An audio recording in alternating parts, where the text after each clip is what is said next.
We may have just witnessed the end of the Nuggets season last night. This is your Denver Sports Daily for May 8th. The biggest stories, the latest news. It's Denver Sports Daily. What went wrong in Game 2 for the Nuggets? Everything. After securing a comeback win in Game 1 of the Western Semifinals, the Nuggets had some extra juice heading into Game 2. But unfortunately, though, the Thunder did not appreciate a Game 1 loss, and they came ready for that Game 2 matchup, beating the Nuggets by an incredible 149-106 margin. That's just insane. Losing by 43 points in a playoff game is terrible. And being that it came off the back of a Game 1 win in OKC, the Nuggets had everything that they needed to take this series by the horns. They had it. They had it there, and they just got dominated from start to finish, and you kind of maybe felt like this was coming. This was one of those games that you could see from the beginning. The Thunder were pissed. They were angry. They did not like that they lost that first game in the fashion that they did. And you saw it in that first game. They were kind of cruising through it. They didn't really feel like the Nuggets were that good. They were disrespecting the Nuggets, and it came back to bite them. So luckily, the Nuggets still are at 1-1. But after a 43-point loss in Game 2, it is hard to keep your energy up. Now, everything that the Thunder did wrong in Game 1, they fixed. And everything the Nuggets did wrong in Game 1, they continued to do. Turnovers, for example. The Nuggets had 18 turnovers, a terrible, terrible number. That was just in Game 1. And in Game 2, you'd think that they would fix that. But instead, they had 21 turnovers and allowed 34 points just off of turnovers. 34 points off of turnovers in a playoff game. That's going to be that's what puts you in your casket right there. But then everything else that just piled, everything the Nuggets did that was right in Game 1, that didn't seem to work the same way this time. The Nuggets only recorded 38 rebounds, about half of what they recorded in Game 1, and they were outboarded by the Thunder by 6 rebounds. They were outboarded, outclassed. Turnover margin was better for the Thunder. Just terrible all the way around. Now, the Thunder also broke the record for most points scored in a half in postseason history, recording 87 points in 2 quarters. 87 points in a half.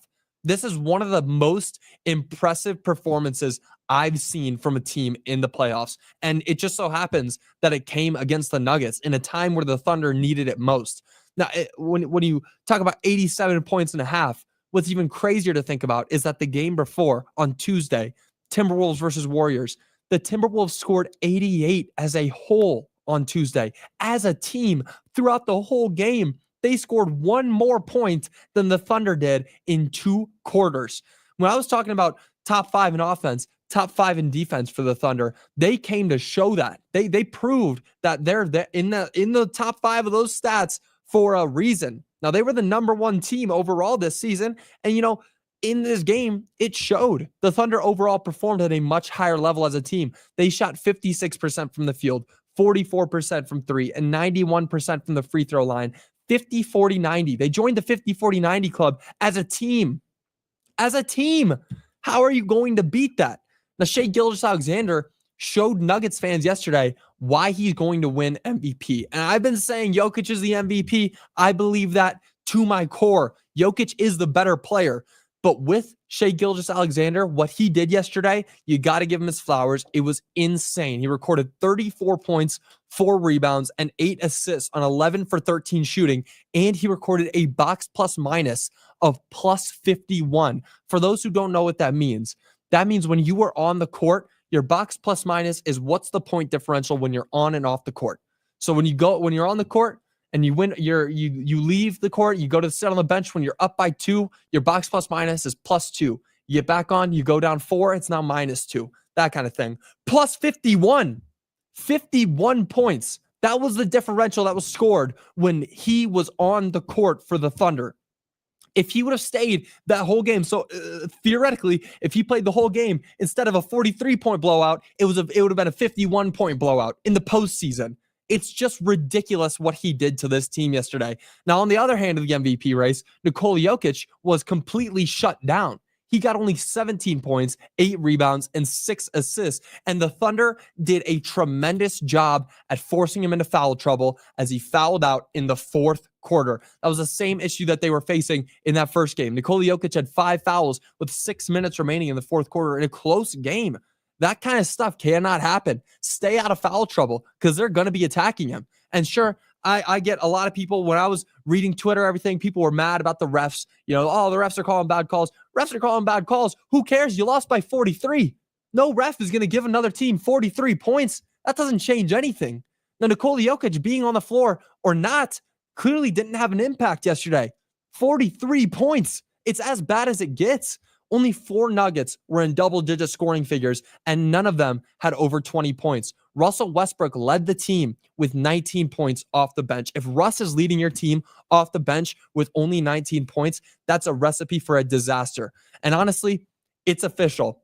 The Nuggets have a Michael Porter Jr. problem. He once again shot a measly 2 for 10, 2 for 8 from 3, and only 8 points. He only had 8 points and 5 rebounds. I was talking yesterday on the rundown when I was speaking there, and I was saying that for MPJ to get back in his groove, he needs to have a 15 and 15 game. 15 points, 15 rebounds. Shouldn't be that hard for a 7-foot wing who can shoot with the best of them.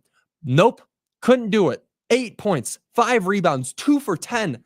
Just terrible, terrible numbers from Michael Porter Jr. And it's going to be the reason, or at least one of the reasons, that the Nuggets are going to lose in this round.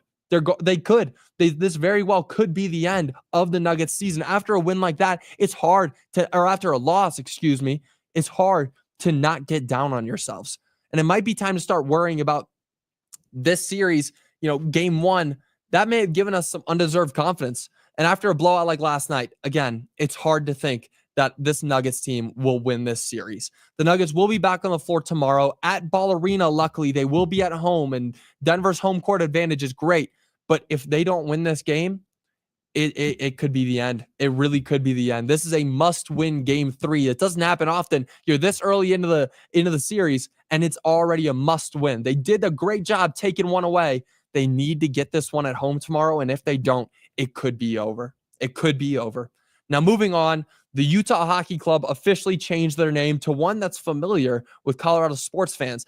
After the Arizona Coyotes moved to Utah, they changed their name to the Utah Hockey Club. Uninspiring. An uninspiring name for, honestly, what was an uninspiring team last season. They did okay. They weren't terrible, but they weren't amazing. They didn't stand out in any way. When somebody said the Utah Hockey Club, I kind of forgot that there was a hockey team in Utah. So, of course, they had to change their name, and they landed on the Utah Mammoth. I don't hate the name, and you know why I don't hate the name? Because we know the Mammoth. The Mammoth are notably known as Colorado's professional lacrosse team, and they're one of the better lacrosse teams in history. In the NLL, they're historically one of the best teams. They have the 3rd most championships in league history. So, of course, Colorado knows who the Mammoth are. They know the Mammoth. That Tusk's up. We love the Mammoth.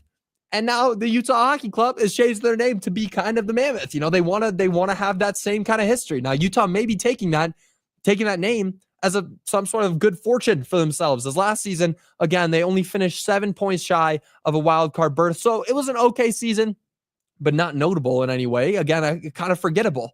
The Mammoth is a fine name. I like the name the Mammoth, but honestly, some of the names they were choosing from were better, like the Blizzard, Outlaws, and my personal favorite, the Yeti. The Utah Yeti just rolls off the tongue nice. That's gotta play. I don't want to go out there and play a team named the Yeti. I love that. I love that name so much. But they ended up choosing the Mammoth, which could be fun to see. I really do hate it so much when teams relocate or change their team name to something like the Utah Hockey Club. And notably, a couple years ago, when the Washington Commanders, before they were the Commanders, were the Washington football team. Come on. If you're going to get a team, you should have the idea for the team name ready. And maybe you disagree, but if you're going to buy a team or going to change a team's name, you should have that ready in your mind. But that's going to do it for your Denver Sports Daily. I'll be back with you guys again tomorrow, previewing possibly the biggest game of the Nuggets season. Everyone just keeps getting bigger. Every single game gets bigger and bigger, and this one is the biggest so far. They need to win this game 3 at home, or else we could be saying goodbye to a lot of players in the offseason. But that'll do it for your Denver Sports Daily. I will see you all tomorrow. Until then, y'all have a great rest of your day. Bye, y'all.